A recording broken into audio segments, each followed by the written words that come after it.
Bueno, ya tenemos la presencia de la doctora Juana Maura Humasi, número 2 de Unión por el Perú. Doctora, muy buenos días, bienvenida a Planicie. Muy buenos días, Wilfredo y Orlando, por permitirme dirigirme a vuestro público. ¿Qué motiva para que pretenda llegar al Congreso de la República? Soy cirujano dentista de profesión. Desde estudiante defendí que la prevención y la promoción de salud es lo más importante para tener una salud integral, porque la salud es un derecho de todos los peruanos y no un privilegio. Como huancabelicana y haber recorrido el país, hoy con la experiencia de más de 2 décadas en la gestión pública, he decidido contribuir a mi país y no seguir expectando que nos sigan gobernando las mismas personas. Hoy estamos en una pandemia sanitaria, no solamente una pandemia sanitaria, sino una pandemia de la corrupción. Y yo, conocedora de la realidad del país, es que hoy pretendo llegar al Congreso de la República para trabajar, para que las políticas públicas aterricen a la necesidad del pueblo peruano. ¿Y qué puede hacer desde su posible cargo de congresista Juana Maura Humasi para cambiar la situación del país? ¿Cuáles son las propuestas que se tiene para poder cambiar esta situación tan lamentable, digamos, en la que está el país? Efectivamente, la fiscalización del fortalecimiento del primer nivel de atención integral será nuestro compromiso y nuestra prioridad, porque entendemos a aquellas personas que hemos trabajado en lugares paupérrimos, lugares recónditos, donde se palpa la verdadera necesidad y la verdadera pobreza de nuestro país, donde no llega el Estado peruano. Ahí donde hemos tenido la oportunidad de servir a nuestro país, es que entendemos y conocemos que este fortalecimiento es viable. ¿Qué ha pasado en esta pandemia? El primer nivel de atención integral de salud cerró sus puertas. Entonces todos se fueron a los hospitales colapsaron. Tuve la oportunidad de trabajar muchos años en San Juan del Lurigancho como directora adjunta de la Red de Salud San Juan del Lurigancho. Conozco la realidad de los 34 establecimientos de salud. ¿En qué años trabajó aquí en San Juan del Lurigancho? 2008 al 2012, donde se fortalecieron los 34 establecimientos de salud, porque cuando uno hace gestión, tiene que hacer gestión con compromiso, con eficiencia y eficacia. Y el haber conocido la necesidad de nuestro país, todavía con mi primera carrera profesional, pues me dio ese coraje de llegar a San Juan del Lurigancho y hacer pues gestión. Cuando yo llegué a San Juan del Lurigancho, nosotros tuvimos un techo presupuestal aquellos años de 1.200.000. Cuando yo me retiré, dejé con 6.300.000. Y sé que se podría mejorar la infraestructura, el equipamiento, el recurso humano y los insumos, porque cuando hay gestión sí se puede hacer. ¿Y qué es lo que ha pasado en esta pandemia? Si mucha gente hubiera ido a recuperar su salud por una gripe, por una diarrea, no hubiera ido hacia los hospitales, hubiéramos logrado que mucha gente no se contagie. Pero cuando cierran las puertas del primer nivel de atención integral, donde se educa a la población, no solamente se da pastillas, sino se educa a la población.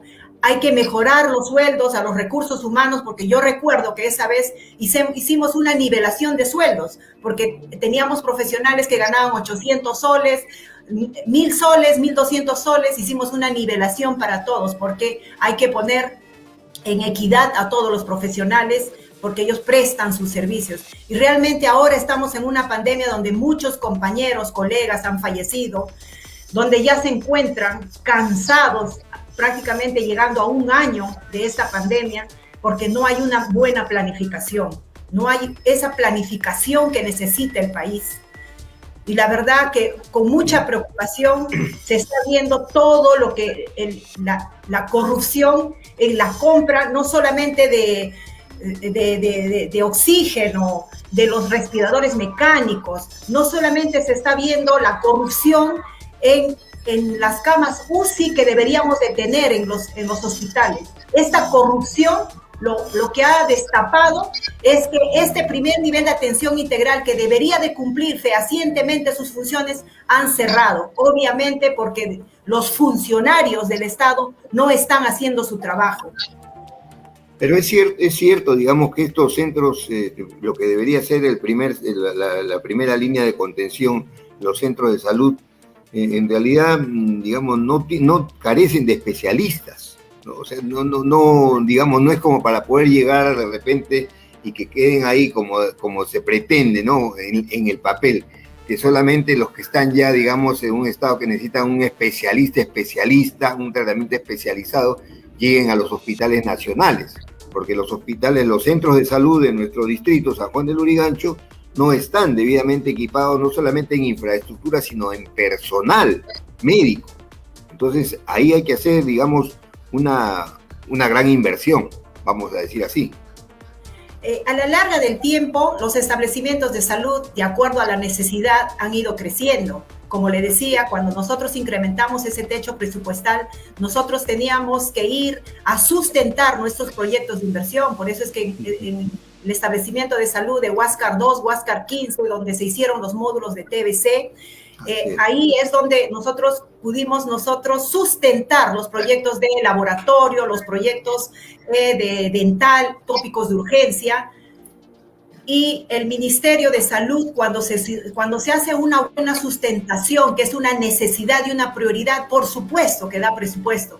Pero cuando no saben hacer proyectos de inversión, ese es el problema. El problema es que no hay una buena planificación, por tanto, entonces todo empieza a colapsar porque nace todo desordenadamente. Entonces, ya con la experiencia, porque yo no solamente trabajo en el primer nivel de atención acá en San Juan de Lurigancho, sino en lugares como Espinar, como Paucartambo, como Paruro, como allá en Paucartambo también. Entonces, en esos lugares donde sí se puede ver la necesidad y la pobreza, sí se pueden hacer cosas. Aquí en San Juan de Lurigancho se ha demostrado realmente el trabajo que se puede hacer.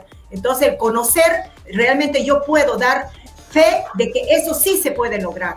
Sí se puede lograr para que un especialista, por ejemplo, no solamente ahora en tiempo de COVID han muerto la gente por COVID, también por desatención de diferentes enfermedades. Yo recuerdo que las personas de alto riesgo obstétrico que se estaban atendiendo por el Centro de Salud Subieta, había un piloto para que ahí el ginecólogo vaya y pueda atender a las gestantes de alto riesgo obstétrico. Lamentablemente cerraron sus puertas y han fallecido, mujeres que han fallecido. Yo estoy constantemente en contacto porque yo trabajo con las promotoras de salud San Juan de San Juan de Lurigancho, APROSA, porque estas mujeres que no tienen un sueldo digno, que sirven desde que son jóvenes y ahora que ya están mayores, que no tienen un seguro, lamentablemente es lamentable que estas mujeres que llevan y ayudan al ministerio a llevar los medicamentos a pacientes con tuberculosis, a los cerros, los que nos abren la puerta, no tengan un sueldo básico, un sueldo donde ellas puedan seguir trabajando. Ellos lo hacen de mucho corazón, de mucho amor, pero tampoco hay que abusar de ellos. Entonces, yo de llegar al Congreso de la República voy a también trabajar con ellas porque ellas se merecen un sueldo digno, un sueldo mínimo que pueda incentivarlos a que puedan seguir colaborando en el país. Y en ese primer nivel de atención integral es donde se trabaja con estas mujeres y hombres de promotores de salud. La pandemia esta va a continuar independientemente a la fecha de las elecciones y el momento en que ustedes tomen posesión de su curul. Esto es lamentablemente un hecho fortuito que ha venido en el mundo y el Perú es uno de los más perjudicados. ¿Qué van a hacer ustedes para recomponer no solamente la economía, sino restituir esos más de 3 o 4 millones de empleos que se han perdido durante toda la pandemia y se siguen perdiendo? La reactivación económica, el 70% de la población del sector informal es la que mueve la economía del país. Una preocupación, porque realmente yo particularmente soy una huancabelicana de clase media emergente, que salgo de abajo, que conozco la realidad.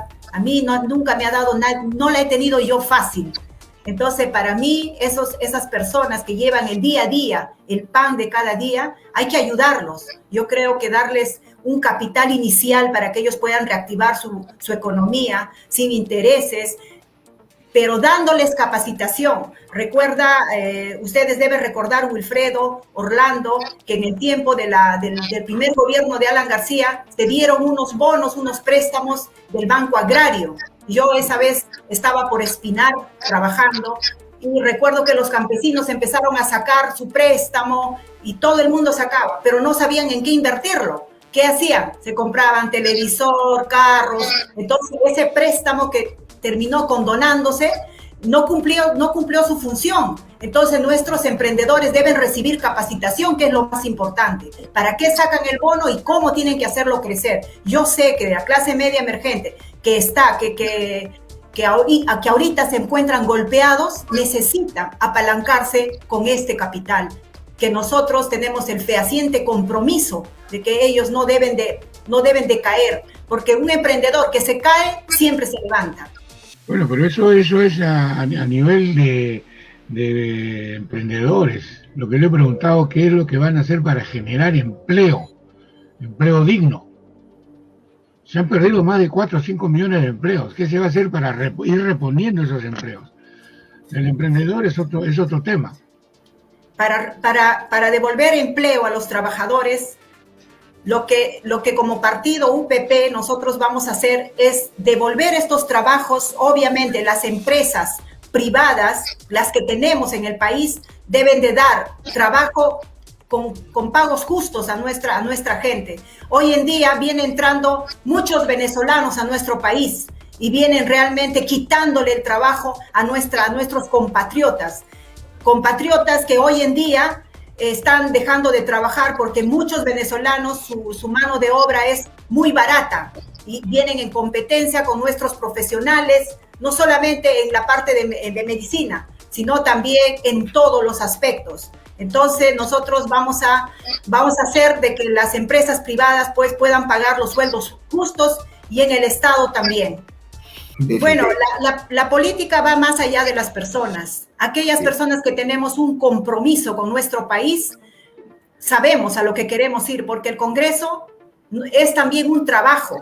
No es para ir a calentar el asiento ni para robar, es para servir. Y aquellas personas que conocemos la necesidad del país, vamos a trabajar, vamos a fiscalizar, que todos cumplan su trabajo, porque el Congreso no se ha hecho para ir a sentarse, se ha hecho para trabajar. Que van a abdicar en parte de los privilegios que tienen los congresistas con respecto al sueldo, con respecto a las goyorías que tienen, carro, chofer, seguridad, gasolina, seguro particular, que todo es pagado con la plata de nosotros, los contribuyentes. Definitivamente tiene que ser así. El Congreso no puede ser para lucrar. El Congreso es para servir y no para servirse. Y los congresistas deberían entrar con su sueldo. Si yo, como cirujano dentista, estoy facturando mis 6,000 soles, yo entro con ese sueldo. ¿Por qué? Porque yo considero que si un profesor quiere servir al país es por algo. ¿Por qué? Porque hay deficiencia en la educación y quiere servir desde ahí para que se mejore la educación de nuestros niños y no estén nuestros niños siguiendo pues adormecimiento en sus mentes. Ya basta ya de dejar de que nuestra gente provinciana, que nuestra gente que ha sido adormecida por muchos años por estos gobiernos de derecha, dejen de estudiar todo este año porque faltó el internet, porque faltó los tablets, porque faltó que los profesores ya no van, porque las comunidades realmente es una realidad de nuestro país. Yo acabo de regresar de hace poco de una comunidad de Canchanura, por allá por Pomacanchi, en Acomayo, donde tuve la oportunidad de trabajar muchos años. Los comuneros se quejan porque sus hijos no han estudiado. Los comuneros se quejan porque no hay, ahora están más abandonados que nunca. Si antes caminábamos nosotros 6, 7 horas para dar nosotros nuestras charlas educativas y vacunar a los niños, hoy ya no pasa eso. Después de 20 años regresé a esos lugares donde yo serví y y realmente paupérrimo, todo es una tristeza, y a mí me gustaría que desde el gobierno vayan a mirar la realidad de nuestro país, que caminen, que sepan cuál es la realidad de nuestro país. Un oyente, televidente, que dice, ¿qué opina usted, doctora Maura, de Julio Guzmán? Porque usted iba como su vicepresidenta en las elecciones pasadas. ¿Por qué se produce el cambio? ¿Por qué va hoy con el etnocacerismo realmente, que desgraciadamente no tiene plancha presidencial? Yo en 2016 fui en la plancha presidencial de cuando todavía el señor Guzmán tenía el vientre de alquiler Todos por el Perú. Trabajé arduamente 4 años como fundadora del partido para lograr inscribir el partido. Pero nosotros iniciamos este proyecto con claros ideales, pero a medida que fue pasando el tiempo los ideales cambiaron. Y yo soy una mujer de valores y de principios. Y yo voy a luchar por la necesidad, porque no voy a ser una congresista de pupitre, no voy a ser una congresista que me siento en el Parlamento, voy a caminar. Y por eso es que yo marqué distancia del Partido Morado. Y un gusto tenerla en Radio Planicie, ojalá que la podamos tener nuevamente para desarrollar con más amplitud el plan de gobierno que tiene el partido. Muy agradecido. Muchas gracias, Wilfredo, muchas gracias, Orlando. Solamente para agradecer este espacio que me dan para llegar a mis hermanos de San Juan del Lurigancho, pedirles que esta vez me den la oportunidad de trabajar escribiendo el número 2 y marcando la V de Unión por el Perú. No los voy a defraudar porque yo soy una mujer de chamba y tú me conoces. Salgo de abajo, nada lo he tenido fácil. Que Dios los bendiga, que sigan así con vuestra noticia.